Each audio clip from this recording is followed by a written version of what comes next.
I think your alcohol consumption is probably worse than the Sobe. Oh, that actually works pretty well. Yeah, so I'm not sorry I inflicted this on you, because I think it's a thing worth thinking about. Yeah, I mean, it has value as a thought experiment and a story. It's just, but it just started to piss you off after a while. It did. So today we're going to talk about Atlas Shrugged. So, Atlas Shrugged by Ayn Rand or Anne Rand, or I'm not honestly sure how you pronounce it, but the point is... The audiobook said Ayn Rand. Ayn Rand, alright. That sounds better than Anne Rand, where you just ignore the Y. Yeah. Is a pretty formative philosophical work of libertarians and is the central treatise of Objectivism, and is also a work of fiction that I have read many times. Because I don't remember how I found this book, but I found it as a teenager. I read it, I liked it. I was thinking about entering a contest for like an essay on it, for like a scholarship or whatever. And over the years, I've read it many times. This is my 5th read through. I didn't finish, unlike you. I got all the way to part 3, and then just stopped. Just stopped cold. Just stopped cold. You had never heard of this. Oh no, I had heard of this from you. From me. Like throughout our teenage and 20s, I heard about this from you. And you're like, oh, this is a really good book, you should read it. And then over time, your opinion changed. But your main experience with Objectivism is through BioShock. Yeah, like I came into this, I played BioShock, and then read this book. I actually played it again right before I read the book.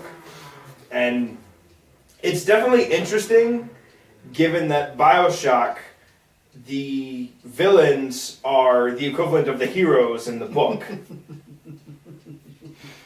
Yeah, it's what is it? It's a bit of a satire, I guess. I suppose. It is hard. It doesn't feel like a satire though, because it's basically the plot of the book. Yeah. It's just they're the bad guys now. And it's, like decades after. Yeah, I guess. Okay, the plot of BioShock is not the plot of Atlas Shrugged, obviously. What the hell are you doing out there? The plot of BioShock is basically what would happen if the events of this book happened and the last 3 chapters didn't happen. Yeah, it's the formation of Rapture is all this book. Yeah. And we're playing in the fucked up aftermath. Yeah. So, Atlas Shrugged is about, I guess, 4 or 5 people. Yeah, I would say we've got... Dagny Taggart, obviously. Yeah, Dagny Taggart, Henry Reardon are your primary protagonists for the first chunk of the book. There are POV for a lot of it. Yeah. I would say, Spend some time with her brother. Yeah. And then John Galt shows up at the end. Yeah, John Galt is he's the main character, but he's not the protagonist for most of the book. He's the Ubermensch of the universe. Which was an interesting... It's interesting from a literary perspective that the character who is kind of the focus of the book isn't even in the book for the first, 2/3. Yeah, although, did you catch on that he was the one talking to Dagny's assistant? Yes. Yeah, okay, you caught that.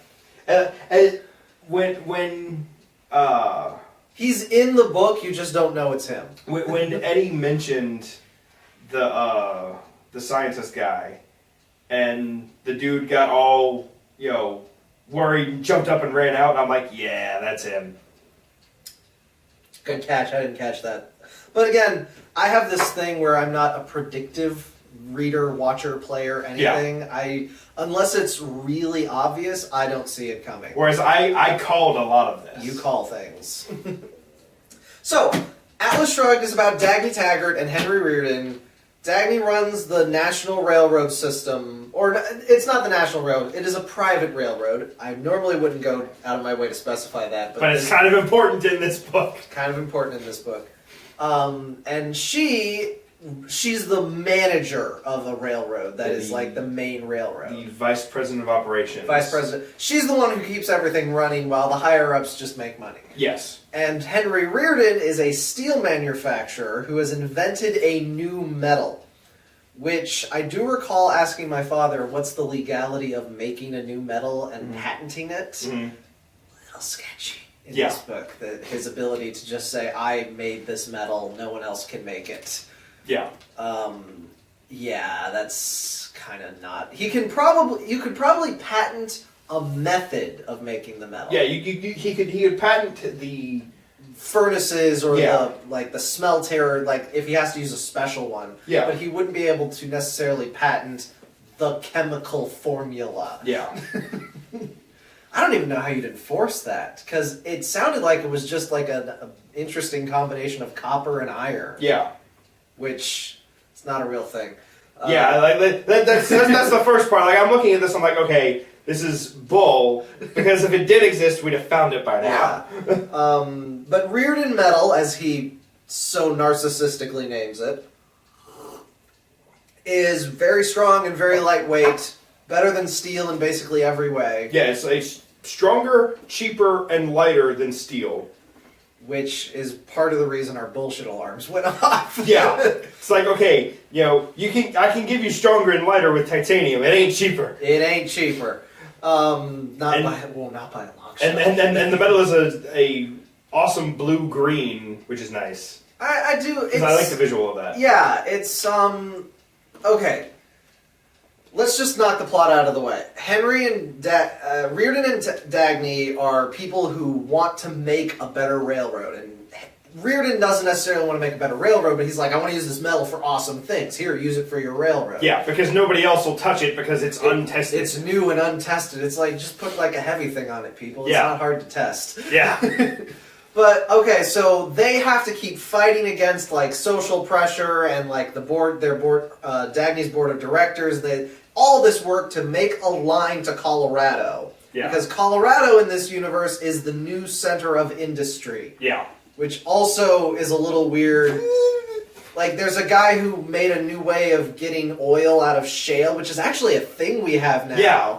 But not in Colorado. Not in Colorado. And there's like... the new center of industry is Colorado, and this new line on Reardon Metal is going to make the trains go so fast. This is going to be great.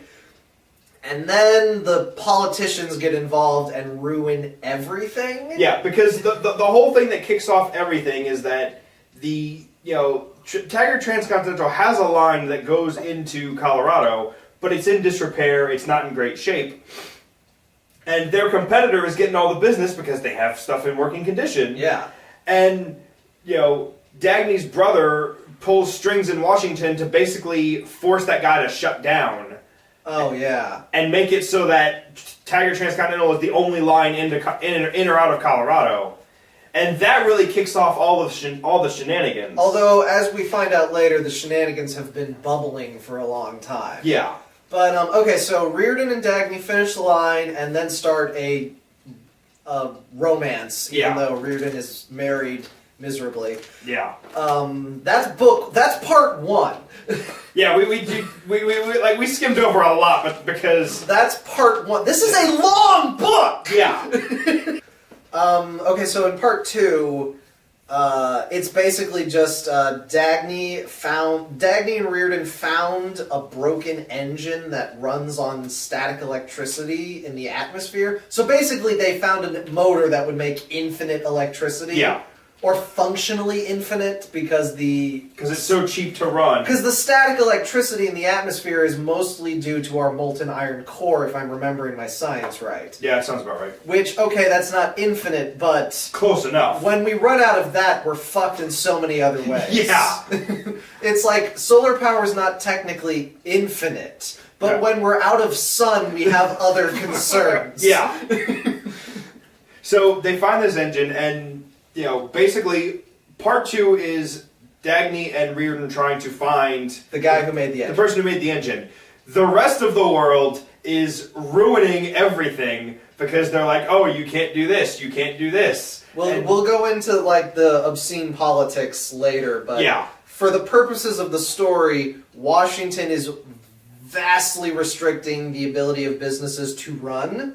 Yeah, like and this is all like intentional, because what they want is for people to bribe them to get special waivers on these laws. That's what they want. They want their friends that have businesses in these industries to get all the business. Yeah. Despite providing inferior products and services. Yeah. So that's part 2. Part 2 ends with a plane crash in the Himalayas. Yeah. Oh, no, not the Himalayas. the Colorado Rockies. You have a very different book than I do.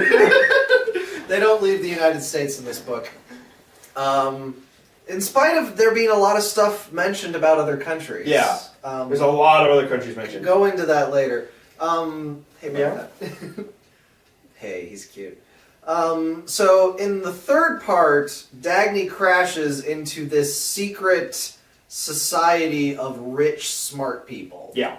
Which, this has been a thing we skimmed over, but throughout the book, all the really smart people who make stuff and ran industries and were good at their jobs have just been leaving. Yeah, we're talking like, the best oil tycoon in Colorado, the best motor developers, the guy that runs the best coal company in the world. They just left. Yeah, they just up and disappear, and they do this whole thing where one of them is like, if I disappear, I'm going to leave a note for somebody, and then just doesn't. Yeah. So they've all been disappearing to this place is what basically happens. Yeah, and they drop some hints to it throughout the book, but it's really obvious if you've played BioShock.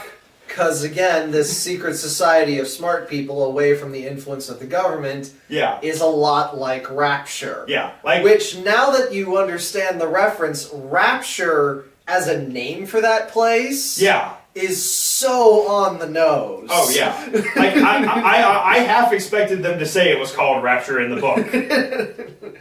So, John Galt, who has been not even mentioned, he's just been like a phrase. Well, because the phrase for despondency and futility is who is John Galt. No one knows who John Galt is. Turns out he's the guy who made the supermotor, and he got sick of all the politicians and people telling him how to run his business. So he left. And started convincing all the other smart people who make stuff to join him in his secret society. Yeah, and I'd like to point out, half the reviews I read for this book started with "Who is John Galt?" Libertarians and objectivists have never been known for their creativity. Like shouting it in triumph at the beginning of a review. Who is John Galt? It's like, okay. So. And then John Galt falls in love with Dagny, and he follows her because she does a stupid thing and goes back into the real world. Yeah, which you should tell this part, because again, I haven't read the end of the book, so I'm just going to hit the broad strokes. Should I go off on the? No, not now. Okay, we're just getting everyone on the same page. So, for this book. So Dagny crashes, and they tell her, okay, you can stay here for a month while your wounds heal. And you can, learn about our stuff since we didn't bring you in the normal way.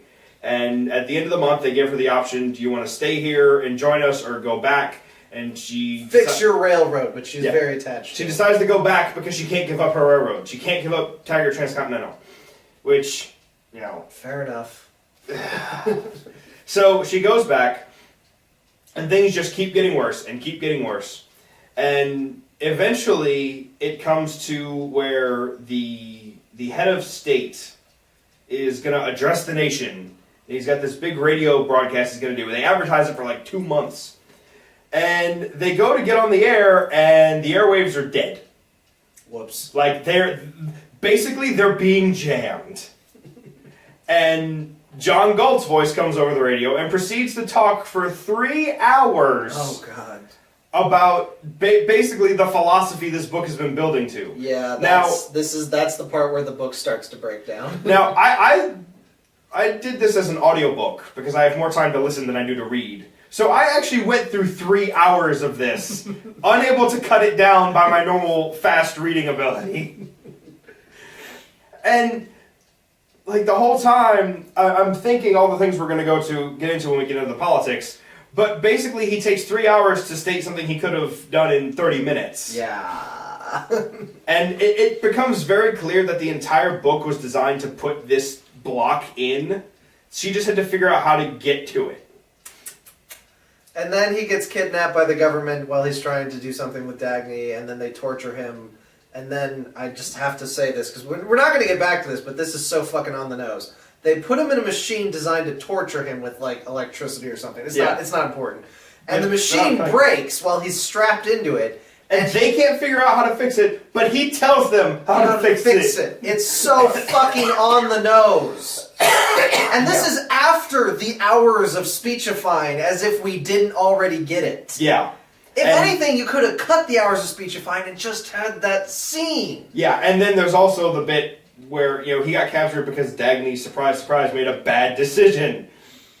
So, and then they win and go back to their special place in the mountains. As the entire country collapses, New York goes dark, the last rail bridge over the Mississippi River gets destroyed, back to feudalism, people. Yeah, like the last train has Dagny's assistant on it, who we've kind of seen throughout the book, and I felt bad for him. Yeah, and he he sees this wagon train come and pick up all its passengers, and he just stays there, still trying to get the train to work, and eventually just collapses in front of it.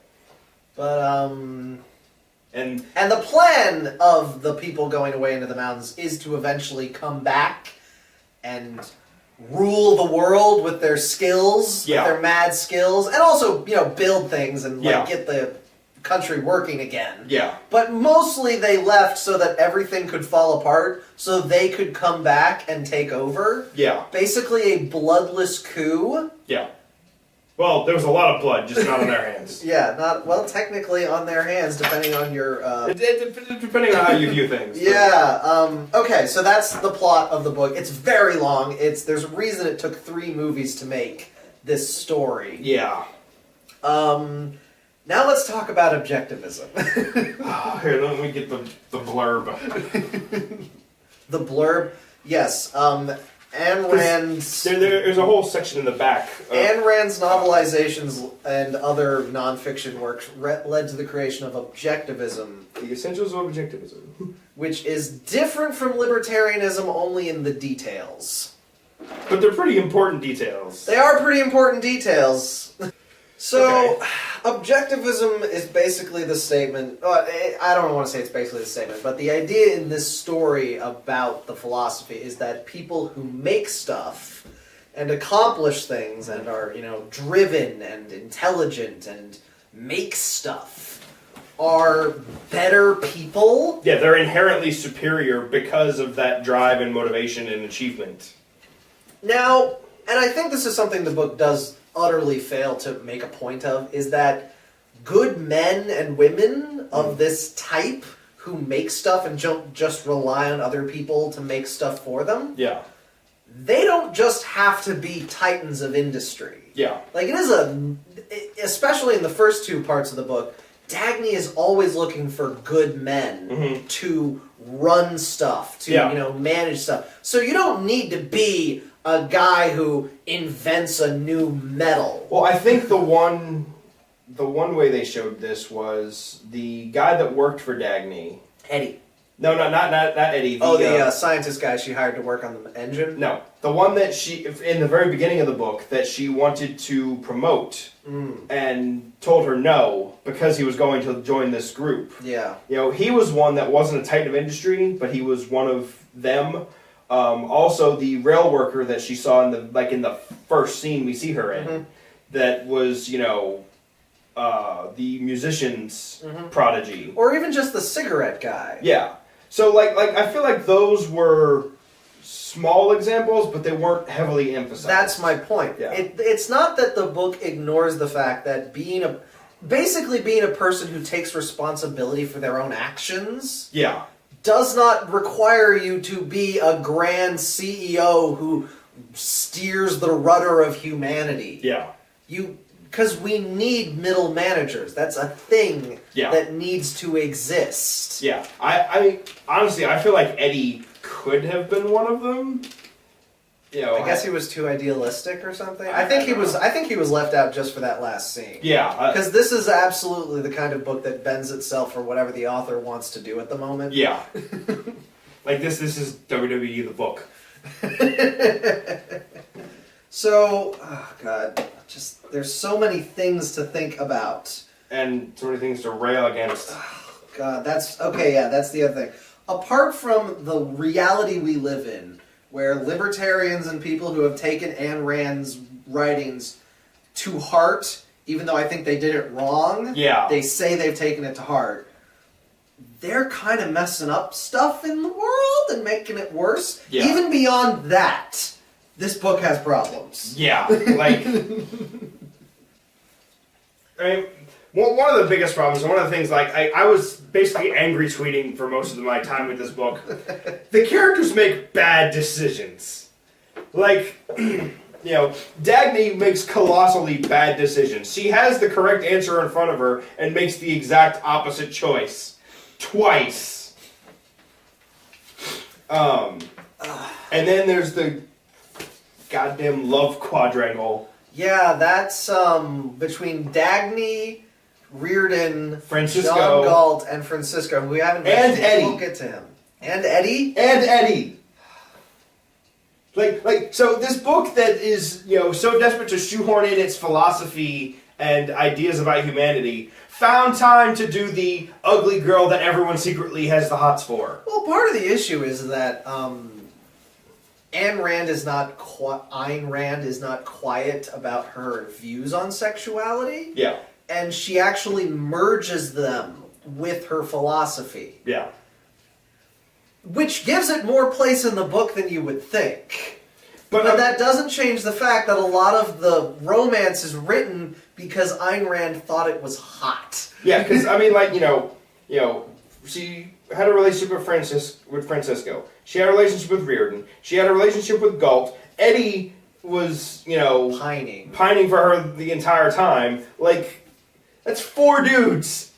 On this one girl, who I don't even think the book necessarily describes as ugly, just not the standard of beauty. Yeah, they say she's severe and, not what you would consider beautiful. But the thing is, angular is a thing guys are into. Yeah.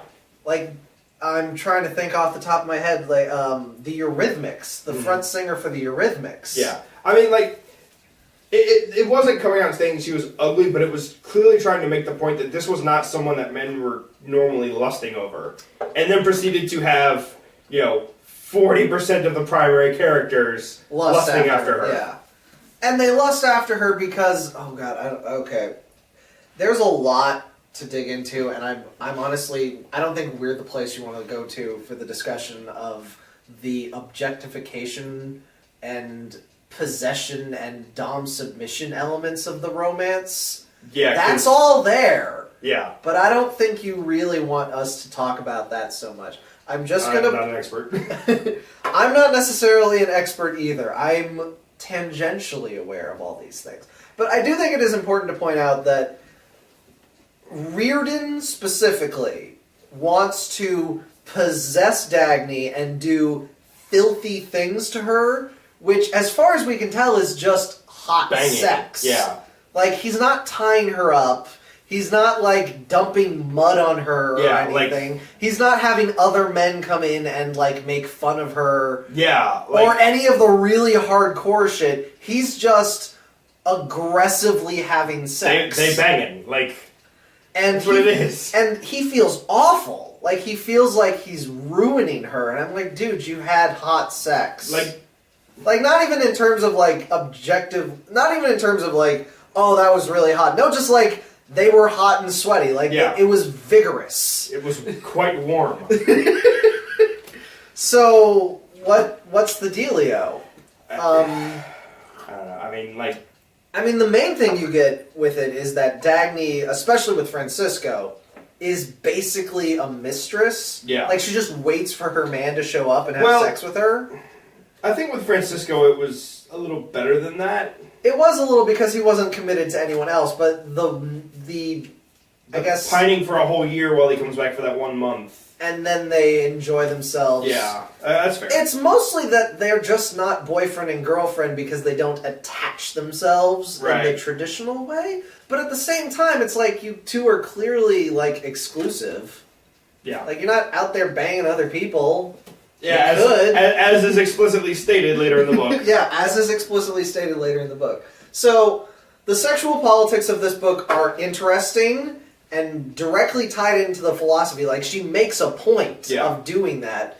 And I also think that it's part of the reason libertarians don't get the book. Because they ignore those segments.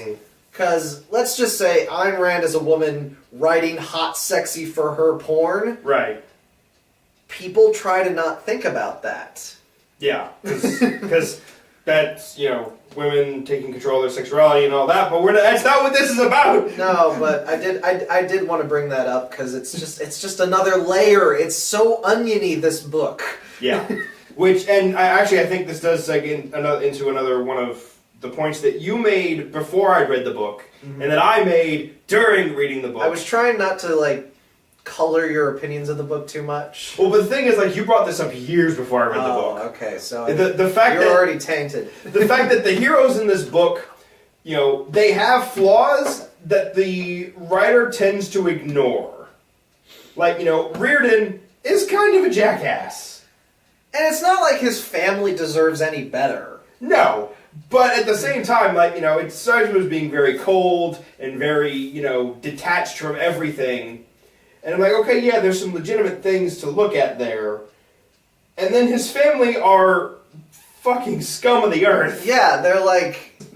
So are you mind flayers? So, they are. So I guess... I guess you could credit his upbringing to how he is.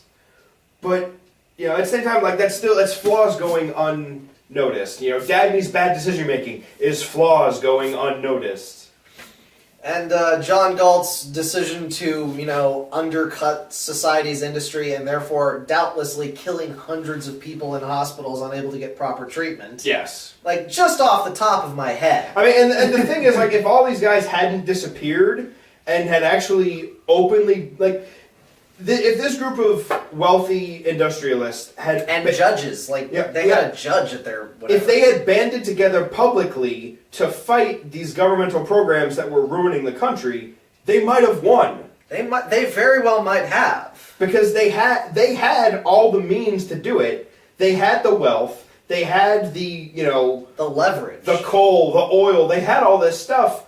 They could have won if they banded together and fought. And the ultimate irony is what they needed was to take advantage of the labor unions they were in charge of. Yes. If they had just basically said to the majority of their employees, look, we're going to fight for you by making sure you can earn a living. Yeah. They could have actually had the votes. Yeah. That's... Because this book hates unions. That's one of my biggest problems with this is... they have the tools to win and don't use them in favor of just getting out of the way to let everyone die. Taking their ball and going home. Yeah. That's literally their plan. Take my toys and go home. Yeah, Atlas shrugged, he took the ball and went home. Yeah. And structurally the book has some writing problems, most notably the 3 hours worth of philosophizing, which is, yes, you can realize that it's awful when you're reading the book and just be like, when is this going to be over? Yeah. You can just do that. And you in audiobook, I'm so sorry. Yeah, that's the thing. I listened to 3 hours of this. Thankfully, I split it up. I listened to an hour one day and 2 hours the next day. Yeah, that's probably for the best. But, and honestly, I think that more than just reading it showed me that, okay, I understood what he was saying an hour and a half ago. Actually being for... Okay, so there's that. I think Dagny making bad decisions is more a function of the plot needing to happen than her actual character.